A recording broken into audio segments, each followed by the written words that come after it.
اب آپ اس مبارک سلسلے کا 25واں حلقہ سماعت فرمائیں۔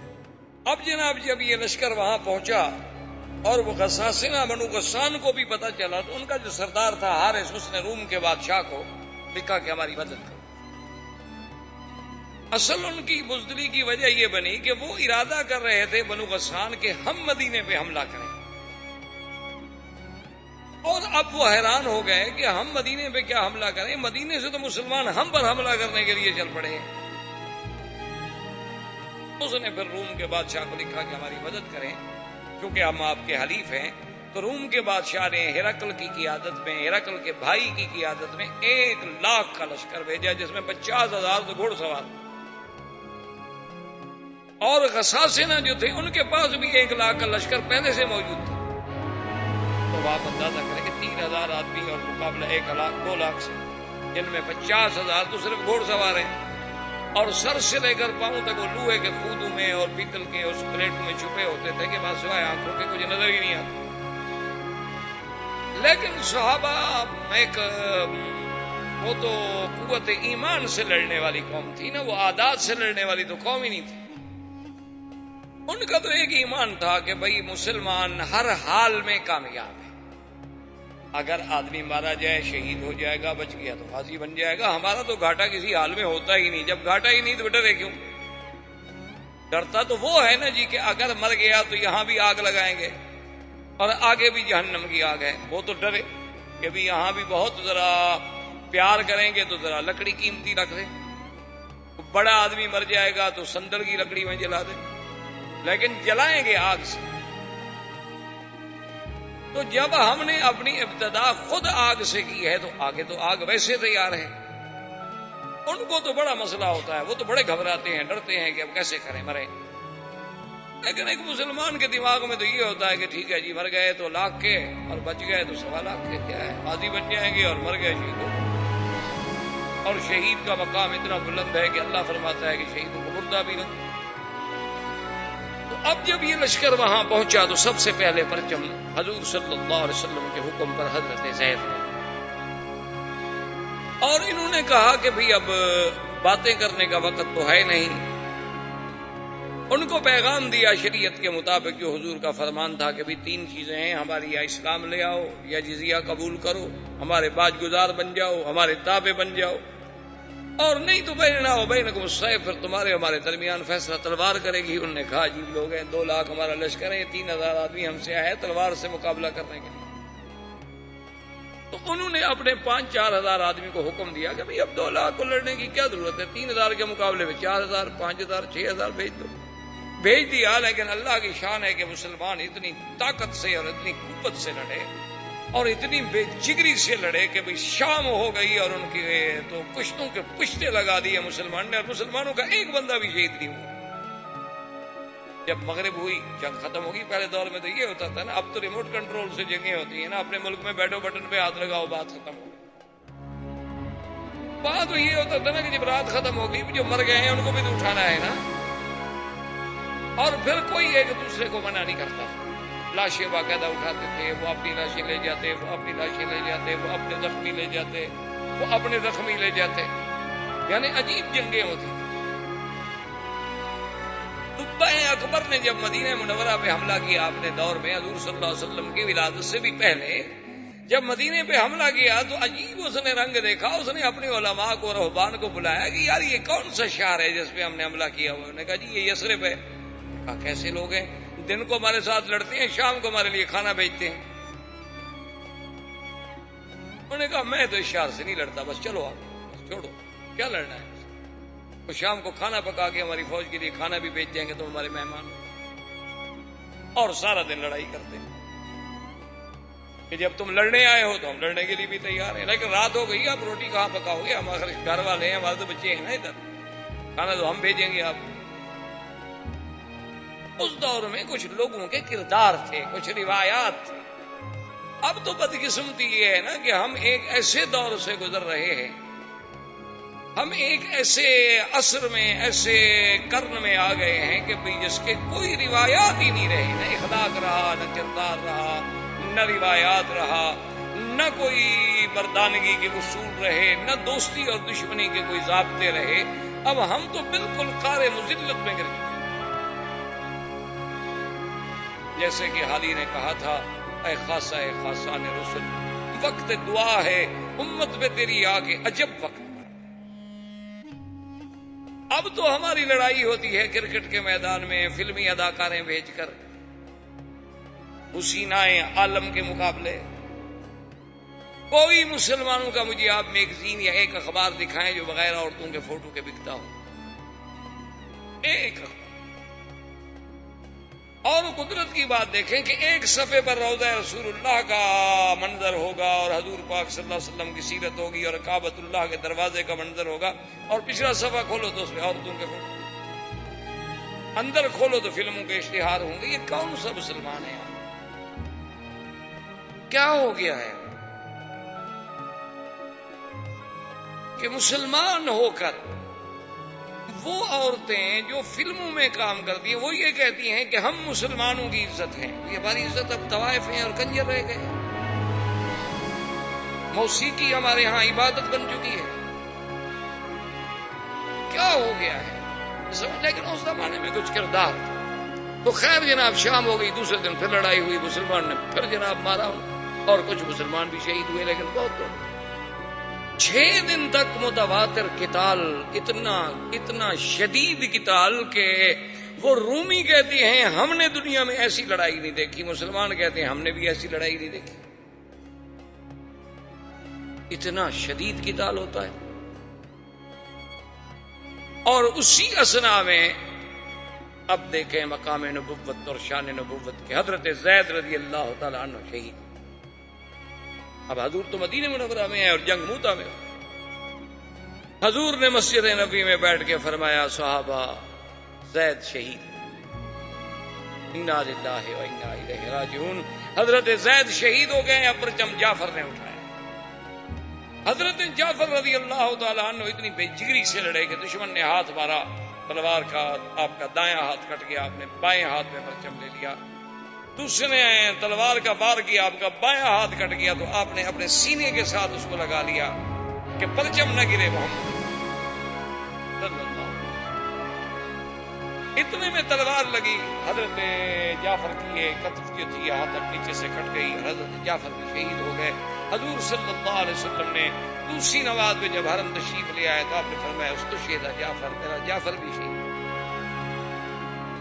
اور حضور حضرت جعفر کے گھر میں تشریف لے گئے اور ان کے بچوں کو بلایا اور سینے سے لگا رہے ہیں، چمٹا رہے ہیں، پیار کر رہے ہیں۔ تو جعفر کی بیوی آ گئی، اس نے کہا اخبرنی یا رسول اللہ، مجھے بتائیں بات کیا ہے، آپ نے کبھی ایسے نہیں کیا ہمارے بچوں کے ساتھ۔ حضور نے فرمایا یا بنتی استشہد جعفر، جعفر شہید۔ فبقى رسول حضور صلی اللہ علیہ وسلم، اور حضور صلی اللہ علیہ وسلم نے فرمایا انی اريد، میں دکھلایا گیا ہوں کہ اللہ نے اس کو یاقوت کے دونوں ہاتھ بنا دیے ہیں اور وہ پروں کے ساتھ فرشتوں کے ساتھ جنت میں پرواز کر۔ حضرت جعفر کے بعد عبداللہ ابن رواحہ نے پرچم لیا، عبداللہ ابن رواحہ بھی۔ اس کے بعد ایک صحابی نے پرچم ویسے پکڑا کچھ دیر کے لیے، اور سامنے حضرت خالد بن الولید آ گئے، اور یہ اسلام کا پہلا سریہ ہے، پہلا مارکا ہے جس میں خالد مسلمانوں کی طرف سے شریک۔ 5 مہینے تو ہوئے تو ابھی آپ کو اسلام لائے ہوئے۔ خالد بن الولید رضی اللہ تعالیٰ عنہ کو اس نے کہا کہ دیکھو میں نے تو پرچم ویسے پکڑ لیا ہے، میں تو کوئی کمان کرنا نہیں جانتا، مہربانی کرو اب مسلمانوں کا پرچم تم لو۔ اس نے کہا دیکھو حضور پاک نے 3 کا نام لیا تھا، میرا تو نام ہی نہیں لیا۔ اس نے کہا اس کا مطلب یہ تھوڑا ہے کہ تمہارا بھی نام لیتے، اب کسی نے تو آخر اس پرچم کو لینا ہے نا۔ تو خالد بن الولید نے پرچم لے لیا اور جنگ روک دی، اور وہ پیچھے ہٹ گئے، مسلمان پیچھے ہٹ گئے۔ حضرت خالد نے غور کیا، تدبر کیا کہ ہمارے پاس تو 2500 آدمی رہ گئے ہیں، اور ان کا اگر ہم نے 2500 بھی مار دیا ہو تو 2 لاکھ میں کتنی کم ہو گئے ہیں۔ خالد بن الولید جو تھے رضی اللہ تعالی عنہ، یہ بطل من ابطال الاسلام، اور خدا کی شان ہے کہ جب حضور شام کو عشاء کی نماز کے لیے مسجد میں تشریف لے آئے تو حضور کے چہرے پہ ایک بڑی عجیب سی خوشی تھی، اور آپ نے فرمایا مسلمانوں، میرے تو تینوں جرنیل جو تھے شہید ہو گئے، لیکن اب اس بندے نے پرچم اٹھایا ہے الذی سیف من سیوف اللہ، جو اللہ کی تلوار ہے، اب اس کے ہاتھ میں پرچم، اب مسلمانوں کو کوئی شکست نہیں دے سکتا۔ اور اسلام میں یہ دو مجاہد گزرے ہیں، بطل اسلام گزرے ہیں، ایک خالد بن ولید اور ایک حضرت زبیر بن العوام۔ یہ دو آدمی تھے جو دونوں ہاتھ میں تلوار پکڑ کے دشمن سے مقابلہ کرتے، ورنہ کوئی دنیا کا بہادر کبھی دو ہاتھ سے نہیں لڑتا، ہمیشہ ایک ہاتھ سے لڑتا ہے۔ ایک ہاتھ میں ڈھال ہوتی ہے یا ترس ہوتی ہے یا گھوڑے کی لگام ہوتی ہے۔ یہ دو آدمی تھے صرف جنہوں نے کبھی ایک ہاتھ میں تلوار نہیں پکڑی، بلکہ دونوں ہاتھوں میں تلوار لے کے مقابلہ کرتے تھے۔ اور خالد بن ولید کا ماشاءاللہ اتنا قد بھی اتنا اونچا تھا کہ گھوڑے پہ بیٹھتے تو پاؤں ویسے زمین کو لگا لیتے تھے، طویل القامت۔ خالد بن الولید نے یہ کیا، اس نے اپنی فوج کو بدلا، کیونکہ اس زمانے میں اس طرح اصول ہوتا تھا کہ ایک ہوتا تھا میمنہ، دائیں ہاتھ پہ فوج رہتی تھی، ایک میسرہ بائیں ہاتھ میں، ایک مقدمہ، ایک مؤخرہ اور ایک قلب، ایک آگے ایک پیچھے اور ایک درمیان۔ تو حضرت خالد بن ولید نے یہ کیا کہ جو میمنہ پہ تھے وہ میسرہ پہ لے آیا، جو میسرہ پہ تھے وہ میمنہ پہ لے آیا، جو مقدم میں تھے وہ مؤخر پہ لے آیا، جو مؤخر میں تھے وہ مقدم پہ لے آیا، اور سب کے پرچم بھی بدل دیے۔ اب جب صبح ہوئی تو رومیوں نے دیکھا، انہوں نے کہا جاءہم المدد من المدینہ، مدینہ سے فوج اور آ گئی، ہم تو پہلے 3000 سے نہیں لڑ پا رہے۔ یہ دیکھو پرچم بھی نئے ہیں اور یہ آدمی تو اپنے کل نہیں دیکھے اور ہوگا۔ خالد بن ولید نے حکم دیا اور نعرہ تکبیر کہہ کے اتنی زور سے حملہ کیا کہ خالد کہتے ہیں کہ اس دن میرے ہاتھ سے 10 تلواریں مارتے مارتے قتل کرتے کرتے تلواریں ٹوٹ جاتی تھی، وہ پھینک دیتا تھا اور لیتا، تو وہ ٹوٹ جاتی تھی، وہ پھینک دیتا تھا، میں اور لے لیتا۔ اتنا مارا نا جی کہ اب ان میں افراتفری پھیل گئی، وہ دوڑے بھاگے، 2 لاکھ آدمی 3000 کے آگے بھاگ رہا۔ جب انہوں نے بھاگنا شروع کیا تو خالد نے آرڈر کیا اپنی فوج کو کہ پیچھے آؤ پیچھے آؤ پیچھے آؤ، ہٹو۔ میں نے کہا خدا کے بندے کیا کر رہے، وہ بھاگ رہے ہیں؟ اس نے کہا وہ بھاگتے بھاگتے بھی رک گئے تو ہم سے زیادہ ہیں، کوئی عقل کرو، اب پیچھے آؤ اور ہٹو، واپس چلو مدینہ۔ اپنی فوج کو سالم لے جانا بھی تو بڑی بات ہے نا۔ حضرت خالد بن ولید اپنی فوج کو پیچھے ہٹاتے رہے۔ اچھا، ان کو اللہ پاک نے اتنا روب ڈال دیا تھا خالد کا کہ انہوں نے حملہ کرنے کی ضرورت نہ کی، افراتفری میں بٹ گئے، اس کے بعد جمع ہوتے رہے، 2-3 دن لگے، 2-3 دن میں قافلہ مدینہ منورہ تو بہت دور نکل گیا۔ جب صحابہ کو پتہ چلا کہ مسلمان تو ہزیمت کھا کے واپس آ رہے ہیں تو انہوں نے کہا فرارون فرارون، یہ لوگ ہیں جو بھاگ کے آ رہے ہیں دشمن کے مقابلے پہ۔ عورتوں نے کہا کہ ایسا کرو کہ اگر ہمارا خاوند بھاگ کے آ رہا ہے اور یہ بات سچی ہوگی تو میں اپنے گھر کا دروازہ نہیں کھولوں گی، بزدل آدمی میرا خاوند ہو۔ پہلے لوگ جو تھے وہ تو شجاعت اور بہادری کو عزت سمجھتے تھے، عورتیں بھی۔ جب بالکل مدینہ منورہ پہنچے حضور نے فرمایا نہیں، انہم لیسو فراری، وہ فراری نہیں ہے بل انہم کرارون، وہ تو پیچھے ہٹ کے پھر حملہ کرنے والے لوگوں میں ہیں، وہ بھاگ کے نہیں آ رہے۔ کیا کہہ رہے ہیں؟ 2,500 کے لشکر کو صحیح سلامت دشمن کے منہ سے چھڑا کے واپس لے آنا کو مذاق ہے؟ تو خیر یہ لشکر واپس آ گیا، اور اسی اثناء میں حضور صلی اللہ علیہ وسلم نے غزوہ ذات السلاسل کے لیے بنی قضاء پر حملہ کرنے کے لیے آپ نے عمرو بن العاص کو قائد بنایا، حکم دیا کہ ان پہ حملہ۔ عمرو بن العاص جب چلے تو خدا کی شان دیکھو کہ عمرو بن العاص امیر ہیں اور حضرت ابو بکر بھی اس جنگ میں ساتھ ہیں، لیکن ان کو حضور نے امیر نہیں بنایا۔ حضرت عمر بھی ساتھ ہیں، ان کو بھی امیر نہیں بنایا۔ وہ تابع ہیں عمرو بن العاص کے۔ امتحان ہوتے تھے کبھی اللہ کے رسول کے حکم کی کیسے اطاعت ہو۔ جب یہ راستے میں چلے تو انہیں پتہ لگا کہ بنی قضاء جو ہے وہ تو بہت بڑا قبیلہ ہے، ہم تو سارے 200 آدمی ہیں۔ انہوں نے پھر پیغام بھیجا حضور کی خدمت میں کہ ہم بہت تھوڑے ہیں اور ان کا لشکر بہت بڑا ہے، ہماری مدد کے لیے۔ تو حضور نے ابی عبیدہ بن الجراح کو اور آدمی دے کے بھیجا ان کی مدد کے لیے۔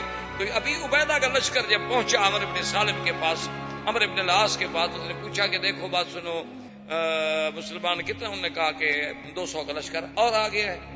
نماز کا وقت آیا تو سب نے کہا کہ ابھی عبیدہ چونکہ زیادہ بڑے تھے نا، صحابیت میں کہ وہ نماز پڑھائے. عمرو بن العاص نے کہا کہ نہیں, وہ کیوں نماز پڑھائے؟ اللہ کے نبی نے مجھے امیر بنا کے بھیجا ہے, نماز جو ہے وہ تو امیر پڑھائے گا, کیونکہ اسلام کا یہ حکم ہوتا تھا کہ جو خلیفۃ المسلمین ہے وہ نماز پڑھائے, جو امیر ہے وہ نماز پڑھائے. آج اگر ان کو نماز پڑھانی پڑے, کیا خیال ہے آپ کا؟ جن نے خود زندگی میں نہ پڑھی ہو تو پڑھائیں گے کیسے؟ وہ نماز کیسے پڑھائیں گے؟ ہمارے علاقے میں ایک عید کا موقع تھا اتفاق سے, تو اتفاق ایسا ہوا کہ انہوں نے مولوی صاحبان کو جو بلایا نا, تو ایک بریلوی مولوی بھی نماز پڑھانے پہنچ گیا, ایک دیوبندی بھی پہنچ گیا. ان کا بھی عالم آ گیا, ان کا بھی عالم آ گیا. اب کچھ لوگ کہیں یہ پڑھائے, وہ کچھ کہیں وہ پڑھائے, جھگڑا. تو وہاں ایک پیر صاحب تھے, بڑے وجی شکل ماشاء اللہ, اور بڑے بہت بڑے ان کے مریدین بھی تھے, اور بڑا ان کا وقار بھی تھا, سیاسی بھی, زمیندارہ بھی, بہت بڑے جاگیردار بھی تھے. تو وہ جب آ گئے تو لوگوں نے کہا کہ ایسا کرو گے, جھگڑا نہ کرو. اب وہ مولوی اس کے پیچھے نہیں پڑتا, وہ مولوی اس کے پیچھے نہیں پڑتا, تو سید بھی ہیں, آل رسول بھی ہیں, پیر بھی ہیں, ان کو منت کرتے ہیں کہ یہ عید پڑھا. تو سب لوگ ان کے پاس آ گئے, انہوں نے کہا کہ جی ہم نے فیصلہ کیا ہے, لڑائی نہ ہو, آپ عید پڑھا دیں. اب پیر صاحب کہیں کہ نہیں بھائی نہیں ہے, مولوی صاحبان میں سے کسی کے پیچھے پڑھ لو. لوگ کہیں کہ نہیں حضرت آپ پڑھائیں. لوگ کہیں دیکھو جی پیر صاحب کتنا متواضع آدمی, اصل پیر نے کبھی عید پڑھائی ہو تو پڑھائے نا, اس کے لیے تو مصیبت آ گئی, پڑھاؤں کیا؟ اس بیچارے کے لیے تو عذاب آ گیا نا. وہ کہ نہیں جی نہیں حضرت, یہ علماء ہیں ان کا. انہوں نے کہا نہیں حضرت, آپ آل رسول ہیں, سید ہیں, جہاں سید موجود ہو, قریشی موجود ہو, اور امام کیسے بن سکتا ہے؟ اب حضرت نے عید کے بجائے جنازہ پڑھا دیا, جو حضرت کو آتا تھا. اب سلام پھیر کے لوگ بیٹھے ہوئے ہیں کہ یہ تو نئی عید ہے, اس کی تکبیریں بھی الگ ہیں, اس کے بعد جناب یہ ہے کہ نہ کوئی خطبہ ہے نہ کوئی بات ہے, یہ کون سی عید ہے؟ تو انہوں نے کہا کہ انہوں نے کہا بس ان دو حضرات کے اختلاف کا میرے ذہن پہ اتنا اثر ہوا کہ میں یہ سمجھ نہیں آیا کہ میں نے کیا پڑھا ہے, بہتر ہے کہ پھر عید پڑھ. تو پھر بریلویوں نے بریلویوں کے پیچھے پڑی, دیوبندیوں نے دیوبندیاں نے, ایک میدان میں 3 عیدیں ہو رہی. تو بہرحال اس زمانے میں اسلام یہ کہتا ہے کہ نہیں, جو خلیفہ ہوگا, جو امیر ہوگا, وہی امام ہوگا. اب عمرو بن العاص مصلی پہ آ کر لوگوں نے کہا خدا کے بندے, تم شان میں چھوٹے ہو, عمر میں چھوٹے ہو, اسلام میں چھوٹے ہو, ابھی عبیدہ ہیں, ابو بکر ہیں. انہوں نے کہا حضور نے امیر مجھے بنایا ہے کہ تمہیں بنایا ہے؟ انہوں نے کہا امیر آپ کو بنایا. انہوں نے کہا پھر مصلی پہ میں کھڑا ہوں, پڑے اللہ اکبر, سب نے نماز پیچھے پڑھی. حضرت عمر کو بات ناگوار, کچھ چھوٹا آدمی. اب راستے میں چلے تو اتنی شدید سردی تھی, اللہ معاف کرے, کہ ایسے حالات ہو گئے کہ صحابہ شدت سردی سے کانپ رہے ہیں, اور خطرہ ہو گیا کہ اللہ معاف کرے کہ آدمی سردی سے مر نہ جائیں. تو حضرت عمر نے کہا امیر سے کہ مہربانی کرو, قافلہ روکو اور حکم دو آگ جلانے کا. اس نے کہا نہیں, آگ کوئی نہیں جلا سکتا, میں امیر ہوں, حکم میرا چلے. آگ نہیں جلانے دی. ساری رات صحابہ نے ایسے سردی میں. اچھا خدا کی شان ہے, انہیں خود غسل کی ضرورت ہو گئی تو انہیں تیمم کر دیا, اور فجر کی نماز پڑھانے کے لیے مصلی پہ بھی آ گئے. عمر نے کہا اللہ کے بندے, ہم وضو کے ساتھ ہیں, تم تیمم کے ساتھ ہیں, تم امام بن رہے ہو. انہوں نے کہا امیر میں ہوں. انہوں نے کہا غسل کر لو. انہوں نے کہا غسل میں نہیں کرتا, تیمم میں نے کر لیا. انہوں نے کہا پانی موجود ہے تو تیمم کے بات کا. انہوں نے کہا سردی ہے, میں مر جاؤں. تیمم کے ساتھ نماز پڑھائی. جب مصلی پہ کھڑے ہوئے صحابہ پھر پیچھے کھڑے ہو گئے. ابھی امیر کی اطاعت تو کرنی ہے, حضور کا حکم ہے, نماز ہو نہ ہو, جو اللہ رسول کا حکم ہے ہم نے تعمیل کرنی ہے, نہیں ہوگی تو قضا کریں گے. اب کیا کریں, امیر جو کہے گا کریں گے تو صحیح. اب جناب بہرحال وہ لشکر بنی خزاعہ کے پاس پہنچا اور اس کے ساتھ مقابلہ ہوا. اچھا اب خدا کی شان یہ ہے کہ مقابلے میں اللہ نے فتح دی, کامیابی دی, اور دشمن منتشر ہو گیا. جب وہ منتشر ہو گیا تو اس نے کہا کہ واپس چلو. حضرت عمر غصے میں حضرت ابو بکر کے پاس ہے. انہوں نے کہا یہ اچھا امیر ہے ہمارا, نہ آگ جلانے دیتا ہے, بغیر وضو کے حضرت نماز پڑھا دیتے ہیں. اب ہم جیت گئے, دشمن بھاگ رہا ہے, کہتے واپس آؤ. اب حکم نہ مانے تو امیر کی مخالفت ہے نا. حضور نے فرمایا من اطاع امیری فقط اطاعنی ومن عصی امیری فقط عصانی. جس نے میرے بنائے ہوئے امیر کی مخالفت کی, اس نے میری مخالفت. ہم مخالفت تو کر نہیں سکتے. حضرت ابو بکر نے کہا فہد آیا, ٹھنڈے ہو جاؤ, اللہ کے رسول نے, میں بھی موجود تھا, تم بھی موجود تھے, امیر اس کو بنایا ہے یا ہمیں بنایا ہے؟ کہا امیر تو اس کا پھر اللہ کی رسول کی مرضی. اور جب ہمارا ایمان ہے کہ اللہ کے رسول کوئی بات اللہ کے فرمان کے بغیر نہیں کرتے تو پھر اعتراض کرنے کی کیا بات ہے. واپس آ گئے. بہرحال حضور کو شکایت کی گئی. حضور نے عمرو بن العاص کو بلایا کہ بھئی تم نے بڑے صحابی کو نماز نہیں پڑھا. کہا حضور امیر میں تھا. آپ نے فرمایا ہاں بات تو ٹھیک. اور نے کہا تم نے آگ نہیں جلانے دی اللہ کے بندے. صحابہ ساری رات سردی میں ٹھٹرتے. اس نے کہا حضرت میں آگ جلاتا دشمن کو پتہ نہ لگ جاتا کہ ہمارے ہیں. آگ دیکھتا نہیں وہ. یہ بات بھی اس کی ٹھیک ہے. اس نے کہا اچھا پھر یہ ہے کہ تم نے تیمم کر کے نماز پڑھا دی, پانی موجود تھا. اس نے کہا آپ فرماتے ہیں کہ اپنے آپ کو ہلاکت میں نہ ڈالو. حضرت اتنی سردی میں اگر غسل کرتا میں تو مر جاتا تو امیر کیسے بنتا. آپ نے فرمایا یہ جواب بھی اس کا ٹھیک. جب حضور نے فرمایا کہ اچھا جب بنو قذاب تم نے قابو پا لیا, وہ فرار ہو گئے اللہ کے بندے, تم نے اپنے لشکر کو حکم دے دیا کہ واپس مدینے چلو. اس نے کہا حضور ان کی مدد کے لیے فلاں جگہ سے لشکر چل پڑا تھا, اب اگر ہم رکتے تو ہم پہ حملہ کر کے کامیاب ہو جاتے. ہم جیت گئے, ان کو شکست دی, خیریت سے مدینے بھی آ گئے. بھی بات تو ٹھیک ہے. حضور نے اس کی ساری باتیں تسلیم کر لی اور حضرت عمر اور صحابہ سے کہا کہ بھئی بات اس کی بالکل صحیح ہے, اور وہ جو کچھ کہہ رہا ہے کہہ صحیح رہا, تو لہٰذا اس کی بات جو ہے مان. اسی اثنا میں حضور صلی اللہ علیہ وسلم نے ایک سریے کو بھیجا. اعرابی تھا, ایک بدو تھا, اس کے ساتھ اعرابی تھے, صفا تھے, بڑے بہادر لوگ تھے. انہوں نے بھی اسلام کے خلاف حملہ کیا تھا. اب خدا کی شان ہے کہ 300 کا لشکر ہے اور صحابہ کے پاس کھانا ختم ہو گیا, کھانے کو کوئی چیز نہیں ہے. بڑے پریشان ہیں. دعا کرتے ہوئے سمندر کے کنارے کے قریب آئے تو دیکھا کہ ایک ٹیلا جیسے پڑا ہوتا ہے. چلو دیکھیں کہ آگے ہے تو مچھلی. تو 3 مہینے تک صحابہ اسی ایک مچھلی سے کھاتے رہے. اس کا نام تھا امبر. یہ آج کل جو بازاروں میں امبر ملتا ہے نا, اتنے امبر, اصلی امبر جو ہے یہ مچھلی کے قے کرتی ہے, اور وہ سمندر میں تیرتا ہوا دریاؤں کے کنارے پہ آتا ہے تو وہ جاننے والے لوگ اس کو پکڑ کے لے آتے ہیں. اصل میں یہ اسی امبر مچھلی کی قے ہوتی ہے. تو وہ اتنی بڑی مچھلی تھی کہ جب صحابہ کھاتے رہے تو ان نے تجربے کے طور پر اس کی جو آنکھ کی گلائی تھی نا, اس میں 10 صحابی بیٹھ گئے. اور جب اس کے ڈھانچے کو کھڑا کیا تو ایک صحابی جو سب سے بڑے لمبے قد کے تھے, اس کو اونٹ کے اوپر کہا کہ تم کھڑے ہو جاؤ. اونٹ کے اوپر کھڑا ہوا, لیکن پھر بھی وہ ڈھانچہ اوپر رہا. وہ گوشت کھا رہے ہیں اور اس کا جناب تیل استعمال کر رہے ہیں. صحابہ کو تو اللہ نے رزق دے دیا. واپس آئے, حضور نے فرمایا حلوا گوا شہی, اس میں سے مچھلی سے کچھ تمہارے پاس ہے؟ انہوں نے کہا حضور ہاں گھی بھی لائے ہیں, اس کا گوشت بھی ہے. آپ نے فرمایا لے آؤ مجھے بھی کھلاؤ. حضور صلی اللہ علیہ وسلم نے بھی وہ نوش.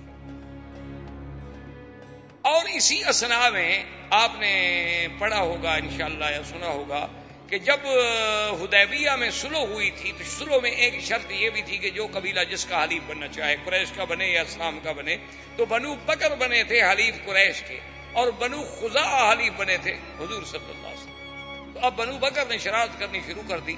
وہ کیا کریں, رات کو جا کے بنو خزاعہ پہ حملہ کر. اچھا خدا کی شان ہے, حملہ کرنے جائیں, جو حملہ کرنے جائیں وہ مارے جائیں. بنو خزاعہ والے آگے ہوشیار منہ مار لیتے.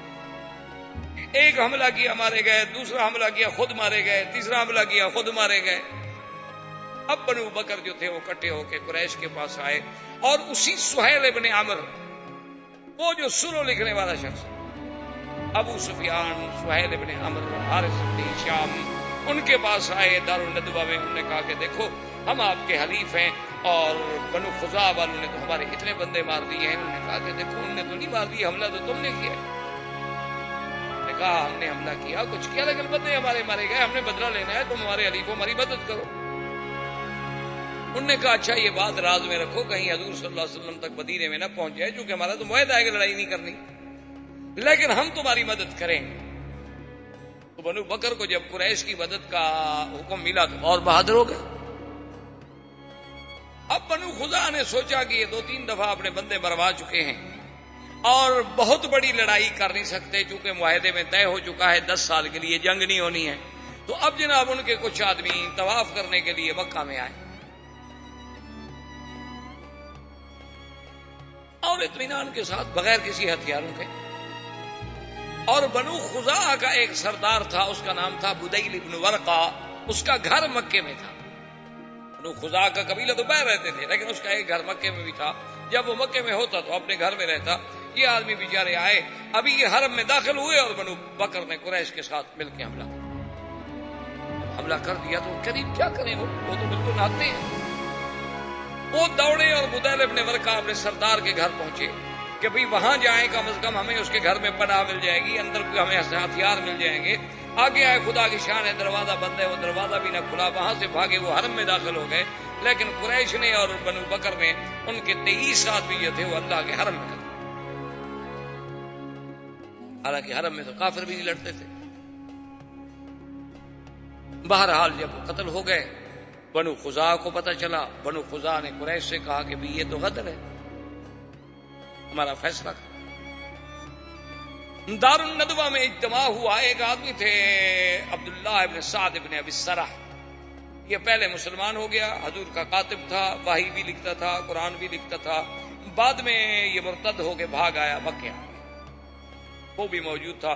اس نے کہا دیکھو بات سنو، میں چونکہ مسلمانوں کے ساتھ رہا ہوں اور اللہ کے نبی کے ساتھ رہا ہوں، میں جتنے احوال کو جانتا ہوں تم نہیں جانتے ہو. میری اگر مشورہ مانتے ہو تو 3 باتیں ہیں، ان 3 میں سے کوئی ایک بات مانو. انہوں نے کہا کیا بات؟ انہوں نے کہا بات یہ ہے کہ تم نے عہد توڑا ہے. یہ عہد ہے کہ بھئی کوئی آدمی اب قریش اور حضور صلی اللہ علیہ وسلم کی جنگ نہیں ہو، اور جو حضور کا حلیف ہے وہ حضور کے ساتھ، جو تمہارا حلیف ہے تمہارے ساتھ. تو اس حلیف پر بھی اگر جنگ ہوگی تو وہ گویا مدینے والوں پر جنگ تصور ہوگی، اور تم نے بنو خزاعہ پہ حملہ کیا. اچھا نہیں، اور پھر اس سے بڑا کوئی جرم ہے کہ تم نے وہ حرم میں بھاگے بھی جا رہے، تم نے حرم میں بھی قتل کر دیا. اب 3 باتیں ہیں. یا تو ایسا کرو کہ ان کے 23 آدمی مارے گئے ہیں، بنو بکر والوں میں بھی پیسے والے ہیں، تم بھی سردار ہو، پیسے اکٹھے کر کے ان کو دیت دے دو اور معافی مانگ لو کہ 23 آدمی کی دیت ہم دیتے ہیں. انہوں نے کہا نہیں، یہ تو کمزوری والی بات ہوئی نا کہ پھر ہم جائیں اور معافی مانگیں اور دیت ادا کریں. انہوں نے کہا اچھا اگر یہ نہیں کرتے ہو تو پھر ایسا کرو کہ بنو خزاعہ اور بنو بکر ان دونوں سے کہو کہ آج کے بعد تم دونوں لڑو، مرو، بچو، جہنم میں جاؤ، ہم تمہاری کوئی مدد نہیں کریں. اور مدینے پیغام دے دو کہ جناب ان کی لڑائی ہو گئی لیکن ہم نے جواب دے دیا، ہم اپنے حلیف کی مدد نہیں کر رہے، آپ بھی اپنے حلیف کی مدد نہ کریں. تو یہ ایک معقول بات ہوگی اور حضور مان لیں گے. انہوں نے کہا کہ ہمارے حلیف ہیں، ہم ان کو چھوڑ تو نہیں سکتے. اچھا تیسری بات بتاؤ کہ تیسری کیا ہوگا؟ تیسری پھر تیار ہو جاؤ، تلواریں تیار کرو، حضور حملہ کریں. وہ اپنے حلیف کو نہیں چھوڑ، وہ اپنے خلفاء کی مدد کریں. انہوں نے کہا اچھا ٹھیک ہے بھائی دیکھا جائے. اس کے بعد انہوں نے سوچا کہ بھی معاملہ تو خراب ہو گیا ہے اور نقض عہد بھی ہم سے ہوا ہے. انہوں نے کہا ایسا کرو ابو سفیان کہ تم چلے جاؤ مدینے میں اور کسی طریقے سے حضور صلی اللہ علیہ وسلم سے یہ کہو کہ حضور بڑا اچھا وقت گزر رہا ہے اور دیکھیں نا ماشاءاللہ آپ کو بھی اطمینان ہے، ہمیں بھی اطمینان ہے، آپ بھی اپنی دعوت اسلام دے رہے ہیں، ہم اپنا کام کر رہے ہیں. تو یہ عقد جو ہے نا ہم دوبارہ آئے ہیں تجدید کرنے کے لیے، اور مدت 10 سال کے بجائے 20 سال ہم چاہتے ہیں آپ کی صلح ہماری اور قائم رہے. اور اگر حضور نے تجدید عہد کر دی اور مدت بڑھا دی اور دستخط کر دیے تو پھر حملہ نہیں کریں گے، کیونکہ تازہ عقد تجدید ہو گیا. اگر وہ بنو خزاعہ کا بدلہ لیتے تو عقد تجدید نہ کریں. عقد تجدید ہو گیا تو اب بنو خزاعہ کا کیسے مدد کریں گے؟ انہوں نے کہا کہ ہاں تلک المکیدہ، یہ ہے چال، اگر اس میں ہم کامیاب ہو جائے تو پھر تو کام بن سکتا. ابو سفیان کو انہوں نے کہا کہ چونکہ مکے کے سردار تم ہو یہ کام تم کر سکتے ہو اور تو کوئی چھوٹا موٹا آدمی تو کر نہیں سکتا. حضور ہر کسی کی بات تھوڑی سنیں گے. ابو سفیان چل پڑا مدینے سے. اور انہوں نے کہا کہ ابو سفیان یہ کام جلدی کرو، حضور کو کہیں یہ پتہ بھی نہ لگ جائے کہ ہم نے بنو بکر کے ساتھ مل کے بنو خزاعہ کو نقصان پہنچایا ہے. لیکن بنو خزاعہ والوں نے ایک ان کا شاعر تھا سالم ابن عمرو، اس کو بھیجا کہ تم فوراً مدینے پہنچو اور حضور کو خبر دو کہ ہمارے ساتھ یہ ہو. سالم ابن عمرو نے تو جی ایسے سفر کیا، حالانکہ وہ شاعر آدمی تھا لیکن اپنی قوم کا درد تو ہر کسی کو ہوتا ہے نا جی. وہ رات اور دن اپنا اونٹ دوڑاتا رہا، آرام تک نہیں کیا. وہ تو جو 6 دن کا سفر تھا نا 3 دن میں کر کے مدینے میں پہنچ گیا. حضور بیٹھے ہوئے تھے مدینہ مسجد نبوی میں، صحابہ بیٹھے ہیں تو آیا رونا شروع کیا اور اس نے برسیہ پڑا اپنی قوم کا کہ میرے جوان کیسے ان کی لاشیں حرم میں پھڑک رہی ہیں، 23 سر کٹے ہوئے ہیں اور 23 انسانوں کے ٹکڑے جو ہیں اللہ کے حرم میں بکھرے پڑے ہیں. اور قریش جو ہیں وہ بنو بکر کی مدد میں ہیں اور ہم لاوارث ہو گئے ہیں، ہمیں ہمارے حلفاء جو ہیں پوچھتے نہیں. اس نے ایسے انداز میں شعر پڑھے، حضور صلی اللہ علیہ وسلم کو بھی جوش آ گیا. آپ نے فرمایا نصرت یا سالم، نصرت یا سالم، نصرت یا سالم، سالم تمہاری امداد ہوگی، فکر نہ کرو، اللہ کا نبی تمہاری مدد کرے گا. بدیل ابن ورقہ جو ہے وہ بھی وفد لے کے چل پڑا حضور کو خبر دینے کے لیے. ان کا جو سردار تھا وہ خدا کا آیا، اس نے کہا حضور ہمارے ساتھ ظلم ہو گیا کہ 23 جوان اور طواف کرتے ہوئے اللہ کے حرم میں قتل کر دیے جائیں، اس سے بڑا کوئی ظلم ہے؟ حضور نے فرمایا بدیل تم فکر نہ کرو، ہم تمہاری مدد کریں گے اور بدلہ لیں گے. ابو سفیان جا رہا ہے اور بدیل ابن ورقہ واپس آ رہا ہے مدینے سے. ابو سفیان نے ایک دوسرے کو ملے، اس نے کہا بدیل کیا حال ہے، خیریت ہے، کہاں گئے تھے، مدینہ گئے تھے؟ اس نے کہا نہیں مدینہ. کہاں؟ انہوں نے کہا یہ مدینہ منورہ کی ایک طرف اور ایک قبیلہ تھا کہ وہاں میرے رشتہ دار ہیں، میں تو وہاں گیا تھا. وہاں سے اس نے چھپایا کہ میں یہ نہ بتاؤں کہ حضور کو میں ابھی کہہ کے آ رہا ہوں. اس نے کہا تم مدینہ میں گئے بھی نہیں؟ انہوں نے کہا مدینہ نہیں گئے. بھائی میں اگر جاتا مدینہ تم سے کوئی ڈرنے کی بات ہے میں تمہیں بتا دیتا کہ مدینہ گیا تھا. خیر ابو سفیان نے بھی وہاں رات گزاری، بدیل بن ورقہ نے بھی وہاں رات گزاری. منزل تھی صبح کو بدیل بن ورقہ مکے کی طرف چل پڑا اور ابو سفیان نے اپنے جو ساتھی ساتھ تھے ان کو کہا کہ ٹھہرو، جا کے ان کے اونٹ جو ہے نا ان کی جہاں لید پڑی ہو نا وہ لید اٹھا کے لے آؤ. وہ لید اٹھا کے لے آئے تو ابو سفیان نے کہا اس کو توڑو، اس کے اندر کھجور ہے، کھجور کی گٹھلی ہے. جب توڑا تو کھجور کی گٹھلی. کہا بدیل بن ورقہ مدینے گیا تھا، کھجوریں صرف مدینے والے اونٹوں کو کھلاتے ہیں اور کوئی قبیلہ نہیں کھلاتا کیونکہ ان کے پاس کھجور بہت ہوتی ہے، اونٹوں کو بھی کھلا دیتے ہیں. اس کا مطلب ہے کہ حضور کو اطلاع پہنچا. اب یہ نہیں ہے کہ میں اندھیرے میں رکھ سکوں، حضور کو پتہ چل گیا ہے کہ بنو بکر نے کیا کیا. خیر بہرحال اس نے کہا کہ اب حل کوئی نہیں، اب سیدھا تو مجھے نہیں جانا چاہیے مدینہ منورہ میں حضور کی خدمت میں. پہلے ایسا کیوں نہ کروں کہ میں اپنی بیٹی کے گھر ام حبیبہ کے گھر میں جاؤں اور اپنی بیٹی جو ہے وہ حضور کی بیوی ہیں، امہات المومنین ہیں، ان کو تیار کروں کہ کوئی تھوڑی سی فضا تو ہموار کرے نا حضور سے بات کرنے کی. ابو سفیان سردار تھا، سمجھدار آدمی تھا. جب آیا ام حبیبہ نے سلام کیا، استقبال کیا اور وہاں جو ایک فراش کیا ہوتا تھا، ایک ٹاٹ کا ٹکڑا تھا جو حضور کے لیے بچھایا جاتا تھا، وہ بچھا ہوا تھا، اس پہ بیٹھنے لگا ابو سفیان. تو اس نے جلدی جلدی سے فراش چیٹ اٹھا لیا، جلدی سے کھینچا اور لپیٹ لیا. سفیان نے دیکھا اچھا کیونکہ یہ فراش اصل میں پرانا ہے اور کم قیمت ہے اور یہ مکے کے سردار کے نیچے بچھانے کے قابل نہیں ہے، اس لیے اٹھا رہی ہو تاکہ کوئی اور اچھا فراش میرے لیے بچھانا چاہتی ہے. تو نے کہا نہیں، ھذا فراش رسول اللہ وانت نجس.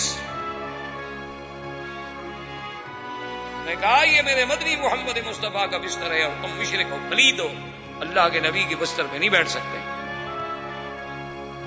آج ہماری بیٹیوں میں بھی اسلام کی ایسی غیرت ہے، جنہوں نے مونالیزا اور ڈیانا پڑھنی ہو اس میں کیا غیرت آئے گی بھائی؟ وہ تو وہی سیکھیں گی نا جو کچھ ان کا کردار تھا، وہ بھی وہی سیکھیں گے کہ ہوٹلوں میں کیسے رہتے ہیں، گاڑیوں میں کیسے جاتے ہیں، شراب کیسے پی جاتی ہے، شیمپین کے دور کیسے چلتے ہیں. ان نے تو پھر وہی سیکھنا ہے نا جن کی وہ متبع ہیں، جن کی اقتداء کر رہی ہے. ام حبیبہ ہے، اس نے کہا ام حبیبہ اصابہ کے شر من بعدی، مجھ سے دور ہو کر تیرا اخلاق بھی بگڑ گیا. اس نے کہا اخلاق کی بات نہیں، اب تمہارے اور ہمارے درمیان میں اسلام اور کفر کی دیوار آئے. میں سب سے پہلے حضور سے پوچھوں گی، ورنہ تو میرے گھر میں بیٹھ بھی نہیں سکتے، کھانا بھی نہیں کھا سکتے، رہ بھی نہیں سکتے جب تک مجھے حضور اجازت نہ دے. تو مشرک ہو، ہم مسلمان ہیں، اب باپ بیٹی کا کیا رشتہ؟ حضور کی خدمت میں حضور فرض سی لیا، ہمارا باپ ہے، احترام کرو، کھانا کھلاؤ، دعوت دو. کہ ٹھیک ہے کافر ہے تو کافر ہے، تمہارا تو باپ ہے نا. خیر بہرحال اس کے بعد ابو سفیان آیا، حضور سے ملا. حضور نے فرمایا ہاں ابو سفیان آج آپ کا کیسے آیا؟ اس نے کہا حضور آپ کا اور ہمارا ماشاءاللہ دیکھیں کیسا خوبصورت وقت گزر رہا ہے اور بڑی تمام قبائل مطمئن ہیں اور لوگ مطمئن ہیں، اللہ کا کعبہ آباد ہے، ہم بڑے مزے میں ہیں، آرام سے تجارت ہو رہی ہے. اور آپ کی دیکھیں بادشاہوں کو، ہرقل کو بحرین میں، عمان میں، ہر جگہ دعوت جا رہی ہے. ہم اس لیے آئے ہیں کہ عقد تجدید فرما دیں اور مدت بھی 10 سال کے لیے بڑھا دیں. ہم تو اس لیے حاضر ہوئے ہیں. حضور نے فرمایا لا نخون ولا نغدر یا ابی سفیان. ابو سفیان ہم نہ تو کبھی خیانت کرتے ہیں اور نہ اپنے عہد میں کبھی قدر کرتے ہیں.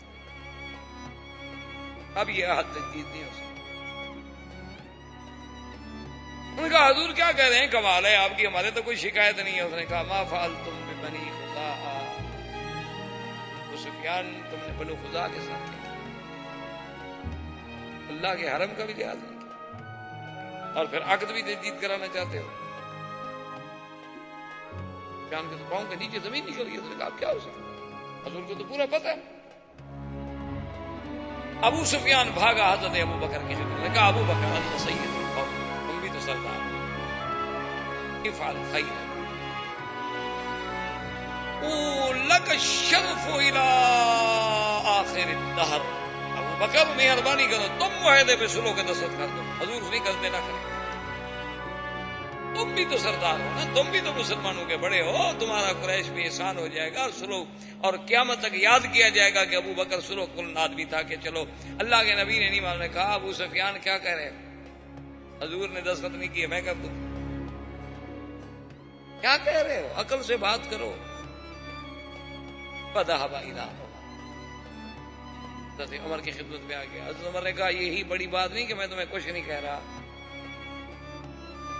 حضرت عمر نے کہا مجھ سے تم معاہدے پہ دستخط کرانے آئے ہو، میرا یہی احسان نہیں مانتے ہو کہ میں نے صبر کیا ہوا ہے، تمہیں دیکھ رہا ہوں اور کچھ نہیں کہہ رہا، ورنہ میری تو تلوار تڑپ رہی ہے. تم مجھ سے معاہدہ کرانے آئے ہو حضور کے خلاف. ابو سفیان تمہارا ہمارا عہد اگر نہ ہوتا نا، اور تم ہمارے پاس مدینے میں نہ ہوتے، آج مہمان قاصد سفیر ہو، بس مہربانی کرو میری آنکھوں کے سامنے سے چلو. حضرت عثمان کے پاس آئے، حضرت عثمان نے جواب دے دیا. حضرت علی کے پاس آئے، حضرت علی نے جواب دے دیا. بی بی فاطمہ کے پاس چلے گئے. میں نے کہا بی بی فاطمہ آپ بھی تو بنت رسول اللہ ہیں، آپ اس معاہدے پہ دستخط. انہوں نے کہا انما امرأ یا ابی سفیان، عقل کی بات کرو، میں عورت ہوں، عورتیں کبھی معاہدہ کرتی ہیں. اس نے کہا اچھا یہ چھوٹا جو ہے کون ہے؟ اس نے کہا حسن میرا بیٹا ہے. اس نے کہا چلو یہ دستخط کر دے. اس نے کہا 4 سال کا بچہ ہے حسن. اس نے کہا ایسے ایک لکیر مار دے، میں قریش والوں کو تو کہہ سکوں نا کہ چلو حضور کے بیٹے نے دستخط کر دیا، حضور نے نہ صحیح، حضور کا بیٹا تو ہے نا. اس نے کہا ابو سفیان تمہارا دماغ تو نہیں چل گیا، کیا کہہ رہے ہو، یہ چھوٹا سا بچہ شروع کر دے. راجا اب ابو سفیان ناکام. اس نے کہا کہ بس اب میرا جو وہ طریقہ تھا نا، میرا مقصد تو یہ تھا نا کہ اگر کوئی ایک صحابی بھی دستخط کر دیتا تو اب باہر کے قبائل تو نہیں جانتے نا کہ حضور پاک نے دستخط کیے ہیں، یا قبیلے نے یا کسی ابو بکر عمر عثمان نے دستخط کیے. میں تو شور کر دیتا نا کہ صحابہ نے دستخط کر دیے، معاہدہ ہو گیا، اور اس کے بعد معاہدہ توڑ رہے ہیں. بہرحال ابو سفیان واپس آ گیا، اور حضور صلی اللہ علیہ وسلم نے سیدہ عائشہ صدیقہ رضی اللہ تعالی عنہا کو حکم دیا کہ تجہزی عائشہ، میرے لیے سامان دے. حضرت ابو بکر آئے، دیکھا بی بی عائشہ حضور کی زریں ہیں، حضور کی تلواریں ہیں، حضور کا سامان صاف کر رہی ہیں، تیار ہو چکا. اين يا عائشہ، کیا تیاری ہو رہی ہے؟ اس نے کہا لا عالم یا ابت، حالانکہ اس کو پتا تھا، لیکن راز ہے رسول اللہ کا، بیٹی اپنے باپ کو بھی نہیں بتا دی. کہا اللہ کے نبی کا راز ہے. انہوں نے کہا ابا جان مجھے نہیں پتا. حضور صلی اللہ علیہ وسلم نے بڑے بڑے صحابہ کو حکم دیا کہ بھی تیاری کرو، لیکن یہ کسی کو پتا نہیں کہ کہاں جانا. آخر جب لشکر مکمل طور پہ تیار ہو گیا تو 3500 کا لشکر لے کر حضور مدینہ منورہ سے نکلے، اور کسی کو پتا نہیں کہ کہاں جانا. بعد روایات میں ہے کہ ابا بکر ان 2 کو پتا، باقی کسی بھی اور دیکھیں پھر اس زمانے میں سیرت کردار رسول اور سیرت رسول میں دیکھیں کہ حضور بحیثیت ایک جرنیل،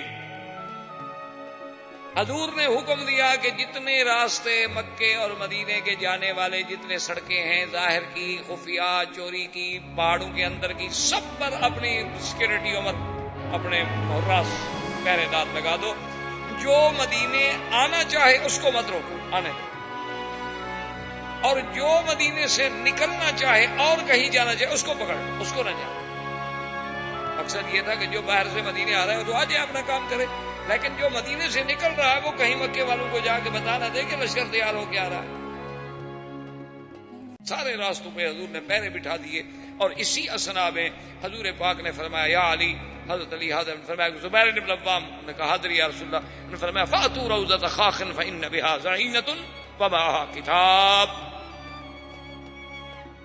کہ فلاں خفیہ راستے سے روضہ خاخ پہ پہنچو جلدی، وہاں ایک اونٹنی پہ ایک عورت جا رہی ہے، اس کے پاس ایک خط ہے جو مکے والوں کے پاس لے کے جا رہی ہے ہمارے خلاف، اس عورت کو بھی اور خط کو برآمد کر کے پیش کرو۔ حضرت علی اور حضرت زبیر بن العوام نے اپنے ساتھی لیے اور گھوڑے دوڑائے اور دوڑ پڑے، اور وہ اونٹنی پہ جا رہی تھی، یہ گھوڑوں کا سفر تھا ماشاءاللہ، اور پھر گھوڑے دوڑانے والا بھی زبیر اور حضرت علی ہو تو گئے تو اسی جگہ روضہ خاک پہ وہ اونٹنی پہ جا رہی ہے، ایک عورت جا کے پکڑا، وقفی ٹھہر جاؤ۔ یہ عورت بھی طوائف تھی، اناق اس کا نام تھا۔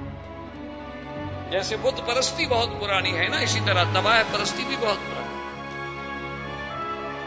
یہ بھی ابتدا سے ہے۔ تو اس کا نام اناق تھا، اور یہ بظاہر مدینہ منورہ میں آئی تھی مدد لینے کے لیے، حتیٰ کہ حضور کی خدمت میں بھی آ گئی۔ حضور نے فرمایا تم ادھر کیا کر رہی ہو؟ اس نے کہا رسول اللہ قتل رؤساء قریش، بڑے بڑے سردار جو تھے وہ تو بدر میں مارے گئے، اب ہم لوگ بھوکے مر رہے ہیں، کیا کریں، میں مدد کے لیے آئی ہوں، کیونکہ ہم لوگوں کو تو پیسہ سردار ہی دیتے تھے نا، وہ تو مر گئے۔ تو آپ نے کہا، حضرت نے کہا ماں کے کتاب تمہارے پاس ایک خط ہے؟ اس نے کہا لیس معی کتاب، میرے پاس کوئی خط نہیں۔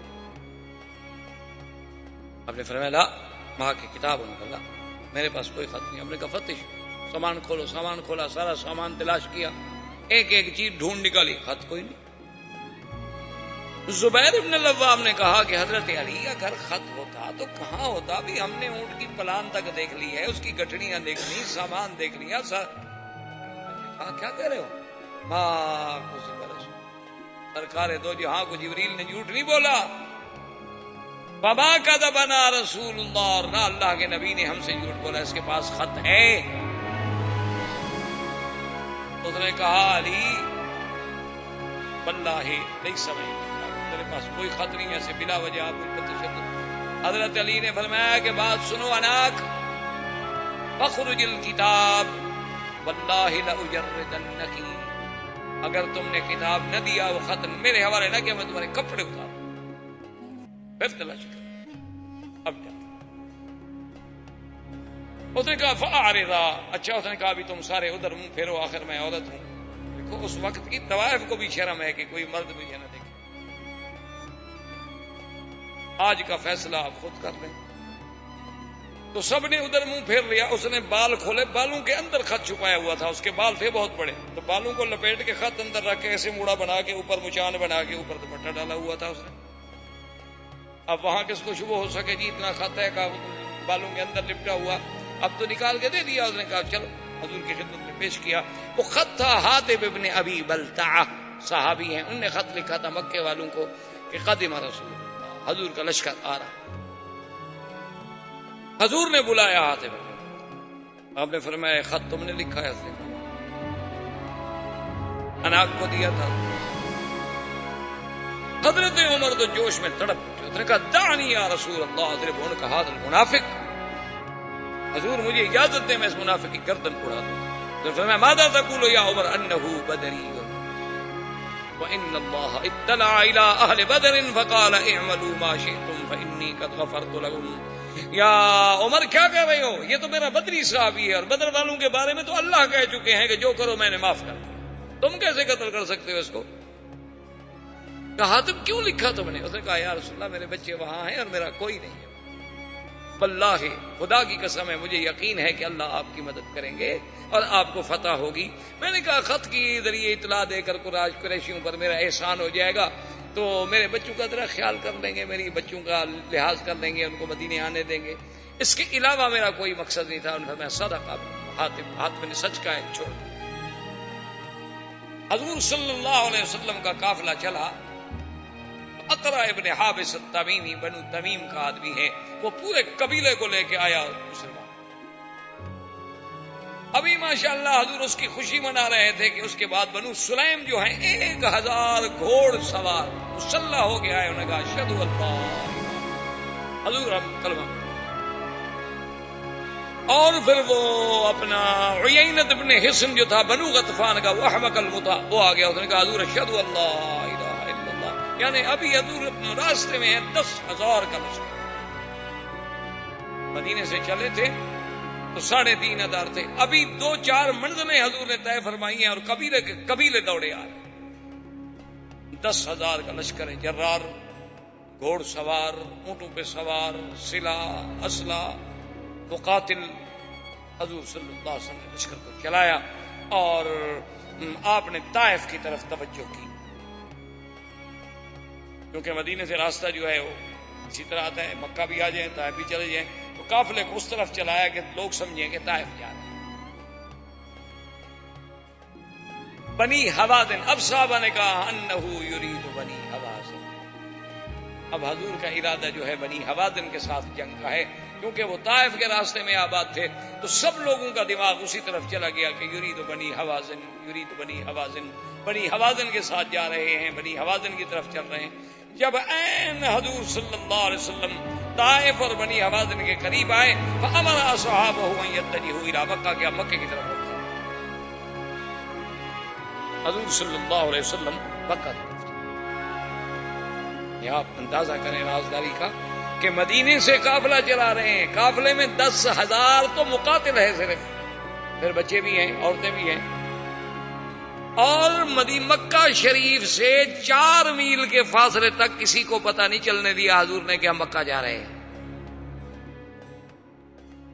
ماں سوائے ابو بکر عمر۔ اب حضور صلی اللہ علیہ وسلم نے صحابہ کو حکم دیا کہ فتجہوا الی مکہ، مکہ کی طرف توجہ کرو۔ اچھا، خدا کی شان ہے کہ بدیل ابن ورقہ، وہ جو بنو خزاعہ کا سردار تھا، وہ روزانہ شام کو نکل کے مکے سے باہر آتا تھا 2-2 4-4 میل سفر کر کے کہ حضور کی مدد کب آتی ہے۔ اس کو یہ خیال تو نہیں تھا کہ حضور لشکر لے کے آ جائیں، یہ تھا کہ بھی 200 400 500 1000 آدمی بھیج دیں گے ہماری مدد کے لیے۔ اسی اسنا میں ایک دن اتفاق کی بات دیکھیں کہ ابو سفیان نکلا، حکیم ابن حزام نکلا، اور ادھر سے بدیل ابن ورقہ نکلا، وہ ادھر سے، وہ ادھر سے، وہ ادھر سے، سب نکلے کہ مکے کے باہر جا کے ذرا معلومات کریں۔ کچھ معلوم ہوا تھا ابو سفیان کو کہ کوئی لشکر جو ہے بنی حوازن کی طرف متوجہ ہے مسلمانوں کا۔ وہ دیکھا دیکھیں تو صحیح بھی واقعی وہ بنو حوازن کی طرف ہے، کہیں ادھر تو نہیں آ رہے۔ تو یہ جب تینوں نکلے تو رات کا وقت تھا اور آگے تو آگ ہے، کھانے پک رہے ہیں، آگ جل رہی ہے، اب 10,000 آدمی آگ جلا رہا ہو تو کتنی جگہ پہ آگ ہوگی۔ ابو سفیان کھڑا ہو گیا، بدیل ابن ورقہ آیا، اس نے کہا بدیل من ہؤلاء، یہ کون ہے؟ اس نے کہا اللہ جانتا ہے، بنو حوازن، یمکن ہے بنو حوازن ہوں۔ کہا بنو حوازن کا کیا کام، اور بنو حوازن اتنے تو نہیں ہیں کہ اتنا بڑا لشکر ہو۔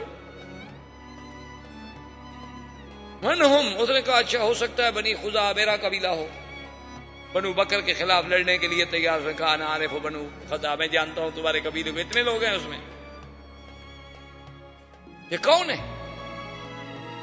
اس نے کہا مجھے پتا نہیں، میں تو خود دیکھ کہہ رہا ہوں۔ نے کہا نہیں تمہیں پتا ہے، تم اس وقت کیوں نکلے ہو اسی راستے پر؟ انہوں نے کہا تو تم کیوں نکلے ہو؟ انہوں نے کہا ابو سفیان تو مکے کے سردار ہو، تو میں بھی بنو خزاعہ کا سردار ہوں، تم کیوں نکلے ہو اس وقت؟ حکیم ابن حزام کیوں نکلا ہے اس وقت؟ جیسے تم نکلے ہو ویسے میں نکلا ہوں۔ یہ کیا بات ہوئی کہ مجھے پتا ہے؟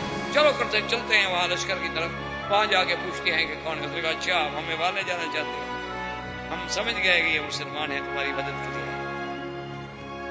اس نے کہا نہیں مجھے نہیں پتا، مسلمان ہے نہیں ہے، چلنا ہے تو چلو ہم چلتے ہیں۔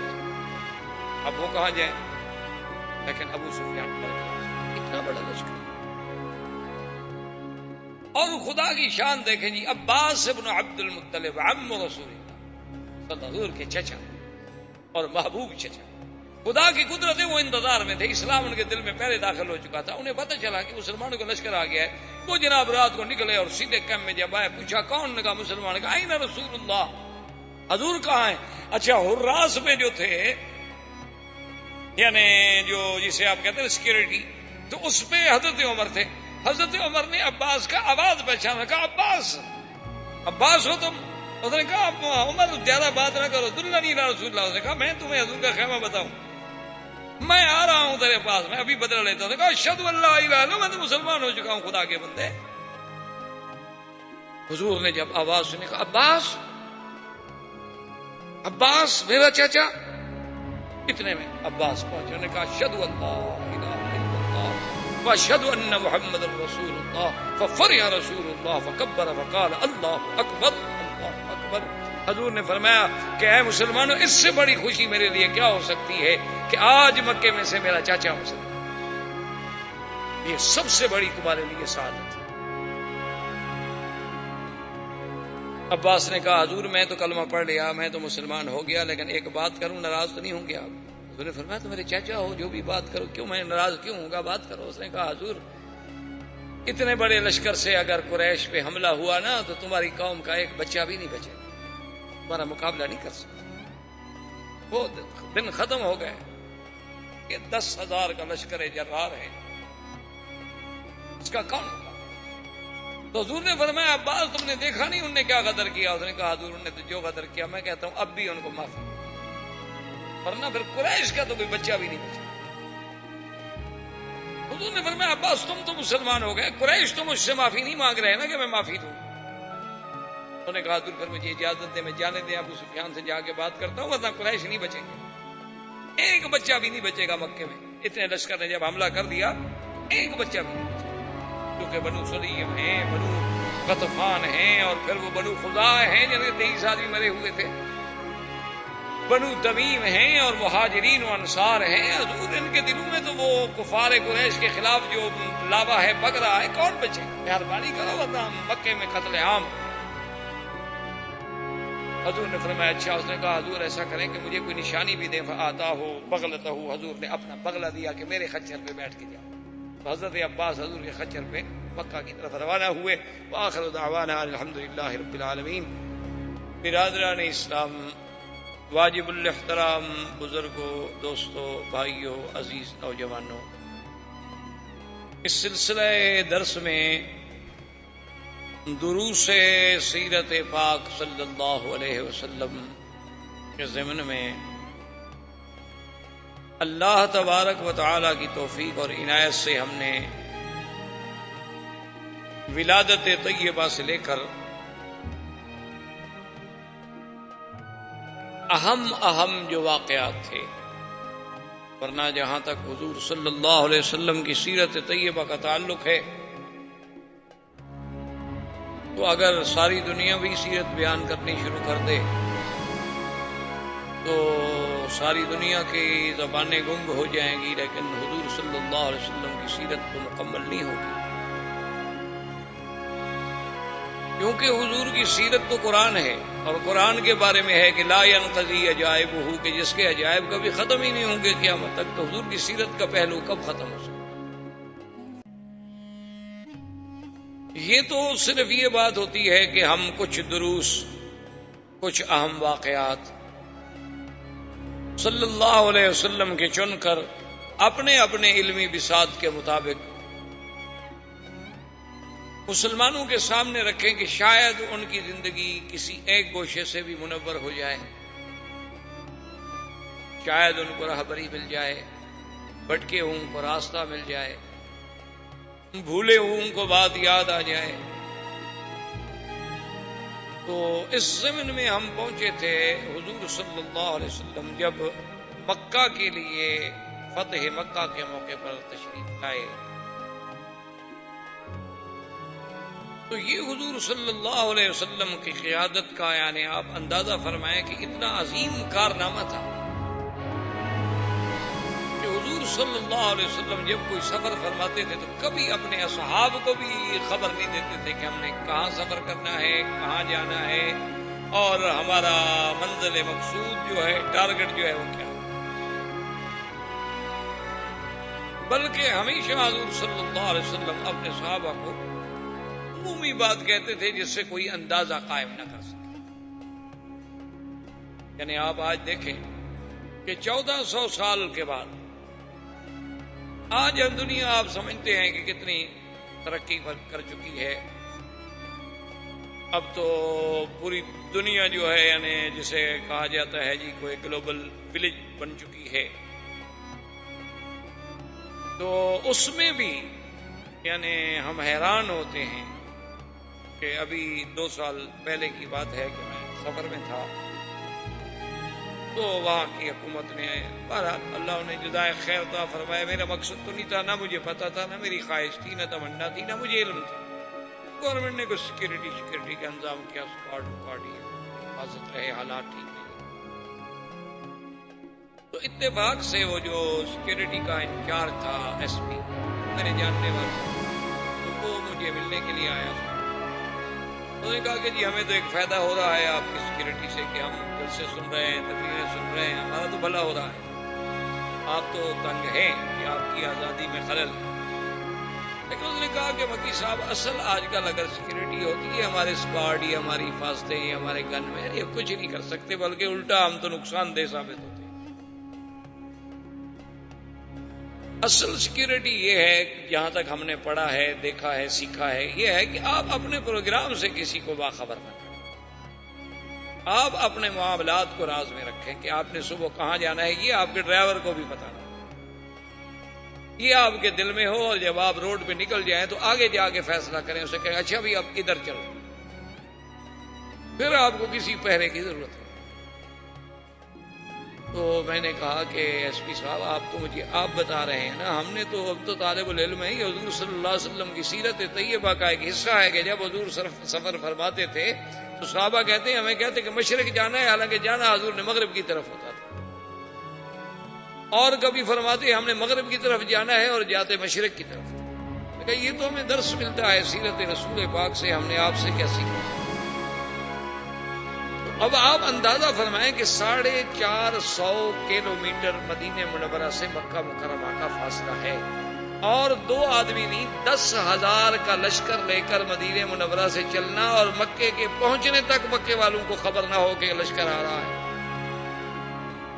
یعنی آج آپ دنیا میں کوئی ایسا جرنیل پیش کر سکتے اتنا بڑا لشکر لے کے، اور پیدل، اونٹوں پر، گھوڑوں پر۔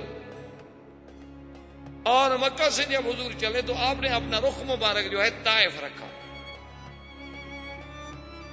اب سب سمجھتے رہے کہ طائف کی طرف بنی حوازن پہ حضور صلی اللہ علیہ وسلم حملہ فرمانا چاہتے ہیں، اور جب بنی حوازن کے طائف کے قریب میں یعنی آ گئے تو حضور پاک نے باقاعدہ اپنے آدمی بھیجے جسے آپ کہہ لیں کہ بھی جاسوس بھیجے گئے کہ بھی آگے جا کر خبر دیں، جیسے آج آپ او پی ڈی کرتے ہیں، بھیجتے ہیں، پہلے وہ جا کے اطلاع کرتے ہیں کہ اچھا جی اب یہاں آپ فائر کریں۔ تو حضور صلی اللہ علیہ وسلم کے وہ آدمی گئے تو ان کو بھی آپ نے حوازن کی طرف بھیجا کہ بنو حوازن کا پتہ کرو کہ ان کا کیا حال ہے۔ بنو حوازن کا ایک آدمی اتفاق سے وہ جو ہمارے اصحاب رسول پاک حضور کے حکم پہ تلاش کر رہے تھے، ان کے ہاتھ میں ایک بنو حوازن کا آدمی پکڑا گیا، وہ ان کا جاسوس تھا، ان کو بھی پتہ چل گیا تھا کہ شاید ہم پر حملہ ہو جائے، تو وہ بھی اپنے جاسوس بھیجتے تھے کہ پہاڑوں میں پھرتے رہیں، اونچی چوٹیوں پہ چڑھ کے دیکھتے رہیں کہ کوئی قافلہ، کوئی منظر، کوئی آتا ہوا، کوئی روشنی، کوئی رات کو آگ جلانے کا منظر نظر آئے تو خبر رکھیں۔ وہ جب پکڑا گیا تو حضرت خالد بن الولید نے اس سے پوچھا کہ تم کون ہو؟ تو اس نے ایک اور قبیلہ بتا دیا کہ میں تو بنو غفار کا۔ تو انہوں نے فرمایا اچھا تم بنو غفار کے ہو؟ نے کہا اچھا۔ ان کا کس کے بیٹے ہو؟ اس نے باپ کا نام بتایا، تو آپ نے کہا اس نام کا آدمی تو بنو غفار میں کوئی نہیں ہے۔ اچھا تمہارا بنو غفار کی کس گلی میں گھر ہے؟ اب وہ بیچارہ بنو غفار کا تو گھر جانتے ہی نہیں تھے، تو بتایا کیسے؟ اور فرمایا میں جانتا ہوں تم حوازن کے جاسوس ہو، سیدھی سیدھی بات کرو، کیا بات؟ اس سے بھی حضرت خالد کو بڑے معلومات حاصل ہوئے، پتہ چلا کہ بنو حوازن بھی پوری طرح تیاریوں میں لگے ہوئے۔ تو اب حضور صلی اللہ علیہ وسلم بالکل عین جب طائف کے رخ پہ آ گئے، جیسے وادی تیمہ ہے تو اس کے رخ پہ آ گئے، تو وہاں سے آپ نے حکم دیا کہ مکہ سب لشکر جو ہے مکے کی طرف رجوع کرے، ہم نے طائف نہیں جانا۔ اب حضور صلی اللہ علیہ وسلم مکے آئے، اور مکے سے 4 میل صرف باقی حرم جو ہے 4 میل رہ گیا، وہاں حضور صلی اللہ علیہ وسلم نے پڑاؤ کیا، لشکر تھک چکا تھا اور متواتر سفر کر چکا تھا۔ اور اتفاق کی بات یہ ہے کہ بدیل ابن ورقہ جو بنو خزاعہ کا سردار تھا، جو مدینہ منورہ گیا تھا حضور صلی اللہ علیہ وسلم سے مدد مانگنے کے لیے کہ حضور ہمارے ساتھ بنی بکر نے زیادتی کی ہے، ہم آپ کے حلیف ہیں، ہماری مدد کریں، اور پہلے انہوں نے سالم ابن عوف کو بھیجا تھا جس کے ساتھ حضور نے وعدہ کیا تھا کہ نصرت یا سالم۔ بدیل ابن ورقہ روزانہ رات کو مکے سے نکلتا تھا، انتظار میں تھا کہ اللہ کے نبی نے وعدہ کیا ہے تو اللہ کے نبی کا وعدہ تو ضرور سچا ہے، آپ آئیں گے، لیکن پتہ نہیں کب۔ اتفاق کی بات یہ ہے کہ ایک رات بدیل ابن ورقہ بھی نکلے، ادھر ابو سفیان جو مکے کا سردار تھا وہ بھی نکلا، اور حارث ابن ہشام بھی نکلا، یہ تینوں جو ہے نا اتفاق سے نکلے تو اپنے اپنے گھر سے، لیکن راستے میں اکٹھے۔ ابو سفیان نے پوچھا بدیل ابن ورقہ سے کہ کیسے چلے ہو، کہاں چلے ہو؟ تو بدیل ابن ورقہ نے کہا تمہیں پتا ہے کہ میرے قبیلے کے لوگ مارے گئے، بنو بکر نے حملہ کیا، تمہیں پتا ہے اللہ کے حرم میں میرے 23 جوان مارے جا چکے ہیں، ہم تو اب رات کو اپنی اپنی قوم کو دیکھنے کے لیے نکلتے۔ یکدم جب روشنیوں پہ نظر پڑی تو اس نے کہا کہ ما ہاؤلا، من ہاؤلا، یہ کیا ہے؟ تو بدیل ابن ورقہ نے کہا ہو سکتا ہے میرے قبیلے کے لوگ ہوں، بنو خزاع ہو۔ تو نے کہا نہیں، بنو خزاع کو میں جانتا ہوں، ان کا اتنا عدد نہیں ہے، ہاؤلا اکثر، یہ تو زیادہ ہے۔ اس نے کہا اچھا یہ بھی ہو سکتا ہے کہ بھائی یہ جو ہے بنو سلیم، انہوں نے کہا نہیں نہیں ہوئی نہیں۔ انہوں نے کہا پھر یہ کون ہے؟ حارث ابن ہشام نے کہا ابو سفیان معلوم یہ ہوتا ہے کہ ھذا محمد، یہ مسلمانوں کا لشکر۔ اس نے کہا کیسے ہو سکتا ہے؟ اس نے کہا کیسے ہو سکتا ہے، بہرحال اب تو ہو گیا۔ بہرحال حضور صلی اللہ علیہ وسلم تشریف فرما تھے، فقدم عباس بن عبد المطلب، حضرت عباس آئے اور آگے حضور سے ملے، اور آتے ہوئے اشہد اللہ الہ الا اللہ واشہد ان محمد رسول اللہ۔ حضور نے فرمایا میرے صحابہ خدا جانتا ہے کہ پتہ نہیں فتح مکہ کی مجھے زیادہ خوشی ہوگی یا عباس کے اسلام۔ عباس کو حضور کے چچا تھے، عباس صلی اللہ علیہ وسلم، عبد المطلب کا بیٹا۔ حضرت عباس جب اسلام لے آئے تو اب حضرت عباس بھی سردار تھے، عبد المطلب کے بیٹے تھے، آخر ان کا ابو سفیان سے سب سے رشتہ داری تھی۔ اس نے جب دیکھا کہ لشکر کا یہ عالم ہے کہ 10,000 لشکر، اور جس میں ماشاءاللہ یعنی کم 2,000 جو ہے وہ گھوڑ سوار ہے فقط بنو سلیم کا، وہ عبد المطلب عباس نے اندازہ لگا، اس نے کہا کہ بھئی اگر یہ لشکر عنوتن یعنی قوت اور زور سے لڑائی سے مکے میں داخل ہوتا ہے تو پھر قریش کا کوئی بچہ بھی نہیں۔ اس نے کہا کہ میں کوئی حل سن۔ اس نے کہا حضور اچھا الحمدللہ میں مسلمان ہو گیا، مجھے اجازت ہے میں ذرا ابو سفیان سے بات کروں۔ حضور نے فرمایا ہاں بالکل بات کرو۔ عباس ابن عبد المطلب دوڑے اور سیدھے ابو سفیان کے پاس نے کہا ابو سفیان حال عالم تھا، پتہ لگا ہے تمہیں کیا ہو گیا؟ اس نے کہا ہاں میں نے رات دیکھا ہے بڑا لشکر۔ اس نے کہا بڑا لشکر نہیں، 10,000 مقاتل ہیں فقط، 10,000 آدمی صرف وہ ہیں جنہوں نے جنگ لڑنی ہے، اور اندازہ کرو کہ 10,000 جو آدمی صرف فوج لے آ سکتا ہے تو پیچھے بھی تو آخر مسلمان ہیں نا۔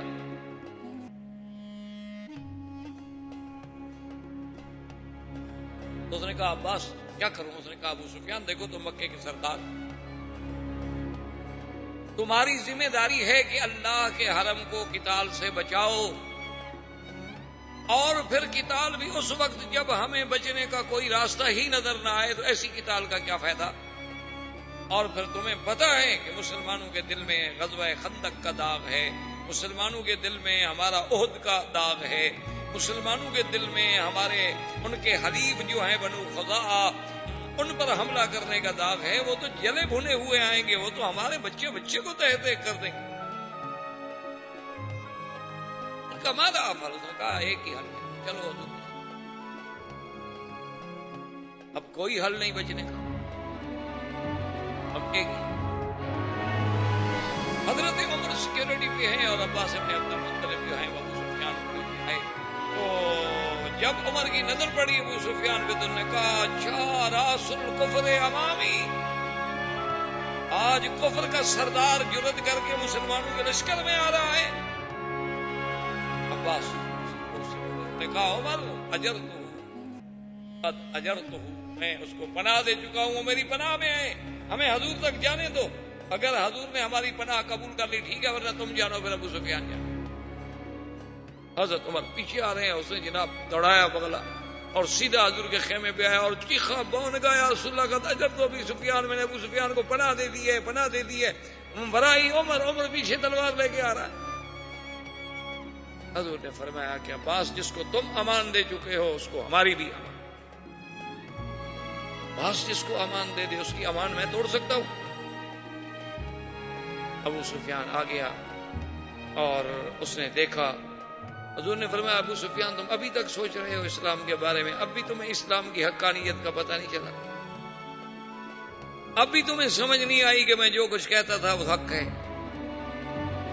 اب بھی تمہیں سمجھ نہیں آیا کہ تم جس کو ایک یتیم مکہ سمجھ کے مکے سے ہجرت پہ مجبور کر رہے تھے، آج اللہ نے اسے کیسے اپنی پوری قوت و طاقت کے ساتھ مکے میں بھیجا ہے. تمہیں یاد ہے کہ میں نے کہا تھا لیظہرہ علی الدین کلہ، اللہ میرے دین کو ہر دین پہ غالب کر دیں گے. کیا سوچ ابو سفیان نے کہا اشہد ان لا الہ الا اللہ واشہد ان محمد رسول اللہ، حضور میں مسلمان ہوں، میں کلمہ پڑھتا ہوں. لیکن محدثین نے لکھا ہے کہ اس وقت کلمہ تو ابو سفیان نے پڑھ لیا لیکن اسلام پوری طرح دل میں داخل نہیں ہوا. کلمہ تو پڑھ لیا اس نے لیکن خوف سے ڈر کے. حضرت عباس نے کہا کہ یا رسول اللہ ابو سفیان رئیس القوم، ابو سفیان ایک قوم کا سردار ہے، آپ اس کو کچھ عزت بھی تو دیں نا، وہ اسلام لے آیا ہے تو اس کو بھی تو کوئی شرف بخشے نا، کوئی عزت دیں.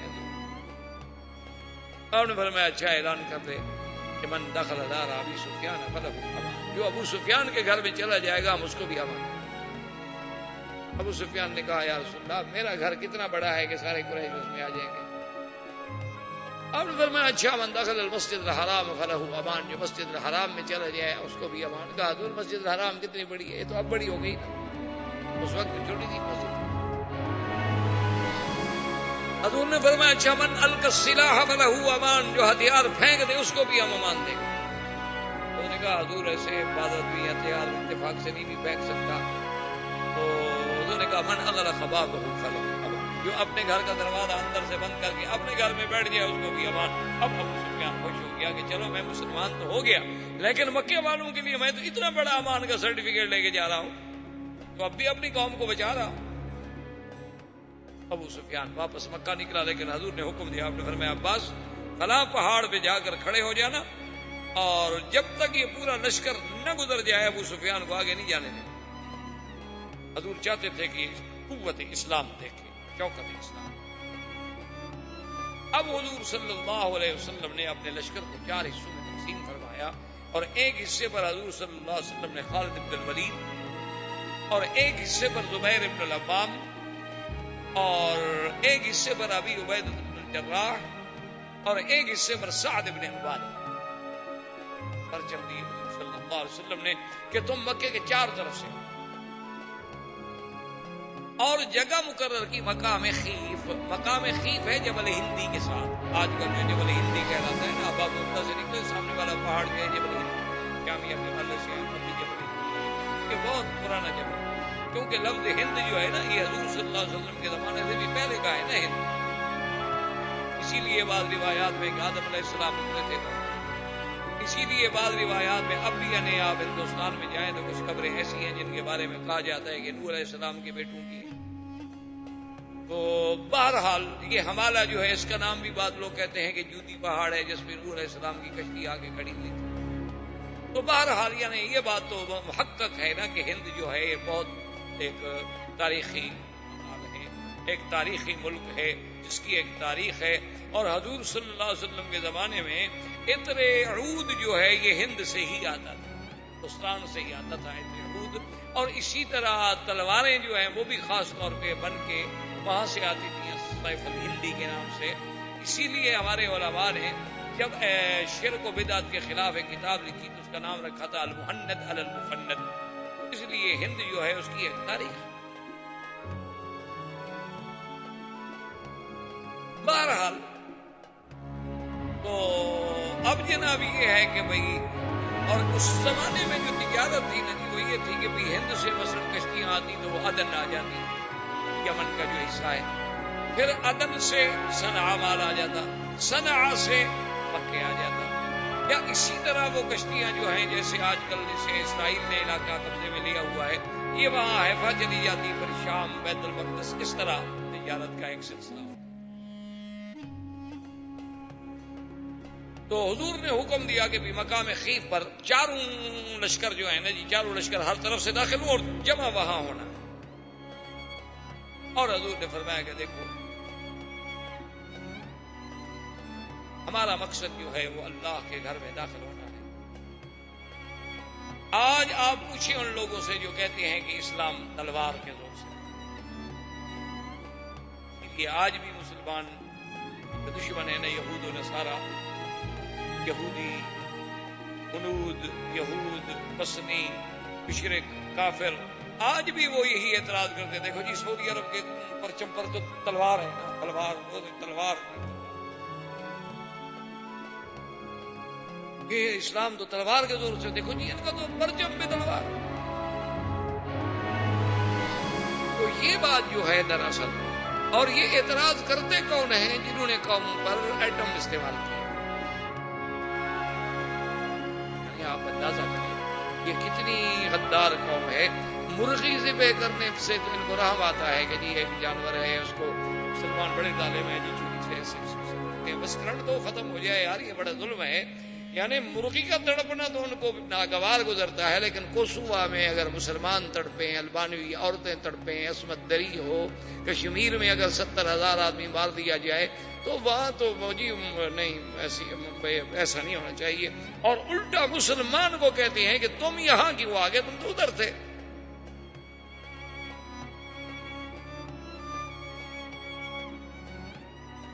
اور چونکہ قوت ابلاغ ان کے ہاتھ میں ہے، جتنا دنیا کا جدید الیکٹرانک میڈیا ہے وہ کفر کے ہاتھ میں ہے۔ ہم مسلمانوں کے پاس کیا ہے؟ ہمارے پاس یہی ہے کہ شام کو VCR چلا کے کوئی فلم لگا کے بیٹھ گئے، بس دیکھ لیں۔ ہمارے پاس یہ ہے، کوئی بہت زیادہ صالح بندہ بن گیا، ولی اللہ بننے لگ گیا تو مولوی بکی کی تقریر سن۔ ہمارا حال ہے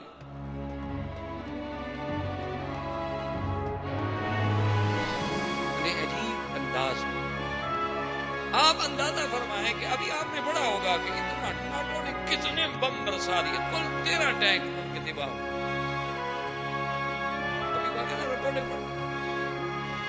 یعنی انہوں نے اپنے زیر نگرانی مسلمانوں کو مارا، تباہ کیا، نکالا، برباد کیا، باقاعدہ سرنگیں بچھوائی۔ اب ان مسلمانوں کو واپس لا کے بقیہ جو ہے ان کو اس طرح مار رہے ہیں۔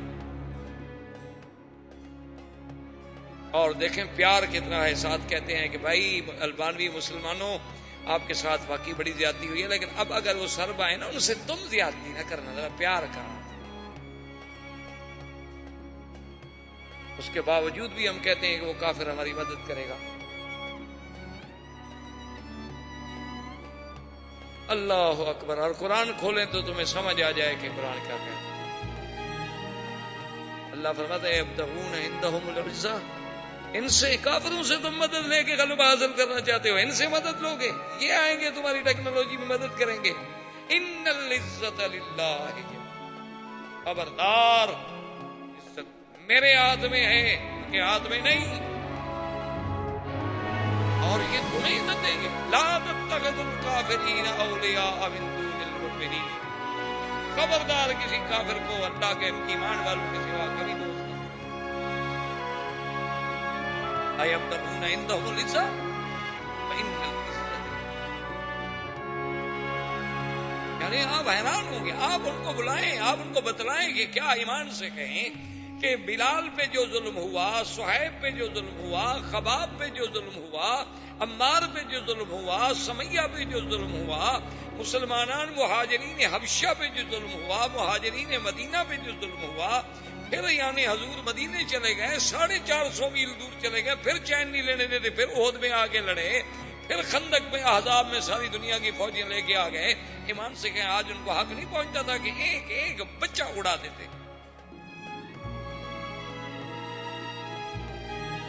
لیکن دیکھیں کہ حضرت سعد حضرت سعد نے جب پرچم ہاتھ میں لیا نا، حضور نے 4 پرچم دیے نا، ایک خالد کو، زبیر بن عوام کو، سعد کو، ابی عبیدہ بن جراح رضی اللہ تعالی عنہ کو. تو حضرت سعد نے ایسے غصے میں ایسے ایک دفعہ پرچم کو یوں ہلایا اور کہا لا قریش بعد اليوم اليوم یوم الملحمہ. نے کہا صحابہ تیار ہو جاؤ، آج کے بعد قریش کا بچہ نظر نہیں، اور آج دن ہے ہم اپنے خون کا بدلہ لیں گے. تو پھر میں ٹھہر جاؤں، میں پرچم واپس کر دوں. یہ دین تلوار سے پھیلا ہے. حضور نے فرمایا سعد کیا کہہ رہے ہو، الیوم یوم الملحمہ نہیں، الیوم یوم المکرمہ. آج عزت کا دن ہے، تکریم کا دن ہے. الیوم یعز قریش، آج اللہ قریش کو عزت دیں گے، ذلت نہیں. ہم کسی کو ذلت دینے کے لیے تو نہیں آئے، ہم تو عزت دینے کے لیے. واپس کرو پرچم واپس کیا. لیکن دیکھیں حضور صلی اللہ علیہ وسلم کی فراست. آپ جانتے تھے کہ سعد تو انصار کا سردار ہے، اگر اس سے پرچم واپس لے لیا ہے ہم نے تو انصار کے دل پر تو چوٹ لگے گی نا. تو حضور نے فوراً اس کے بیٹے کو بلایا، کیسے اپنے سعد کو پرچم دے. سیاست مدن پر کتنی نظر تھی میرے نبی کی صلی اللہ علیہ وسلم. آج تو آپ دیکھتے ہیں نا، الیکشن کوئی ہار جائے یا ایک آدمی مر جائے ان میں نے، تو پھر جو سمجھدار پارٹی ہوتی ہے اس کے بیٹے کو ٹکٹ دیتے، تاکہ پھر وہ ایشو بن جاتا ہے نا انتخاب میں کہ جناب وہ ان کا تو حق تھا نا جی، اس کا تو حق تھا نا جی، اس کا باپ ہی جناب پہلے MLA تھا نا، اب وہ مر گیا تو یہ سیٹ ان کی ہے جناب، اب یتیم سے چھیننا چاہتے ہیں یہ ظالم لوگ. سب سے بڑا ایشو وہ ہوتا ہے، یعنی 1400 سال کی ترقی کے بعد آپ یہ باتیں سوچ رہے ہیں کہ اللہ کے نبی کی وسعت نظر دیکھیں گا. حضور نے وہ پرچم دے دیا اور اس کے بعد حکم دیا اور فرمایا کہ دیکھو خالد، لڑنا نہیں. من القى السلاح فله امان، جو ہتھیار ڈال دے امان. من اغلق بابه فله امان، من دخل دار ابی سفیان فله امان، من دخل المسجد الحرام فله امان. آپ نے فرمایا جو ابو سفیان کے گھر میں داخل ہو امان، مسجد میں داخل ہو امان، ہتھیار پھینک دے امان، اپنے گھر کا دروازہ بند کر دے امان، بوڑھے کو امان، عورت کو امان، بچے کو امان. الا عشرتن، فرمایا صرف 10 آدمی ہیں جن کو امان نہیں ہے، باقی سب. اور آپ نے فرمایا صحابہ بلو انہم وجدتم واللکین تحت استار الکعبۃ فاقتلوہم، اگر وہ 10 آدمی کعبۃ اللہ کے خلاف کے نیچے بھی گھس جائیں تو پھر ان کو وہیں بھی قتل کرنا ہے، ان کو بنا. ان میں کون تھا؟ ایک اکرم ابی جہل کا،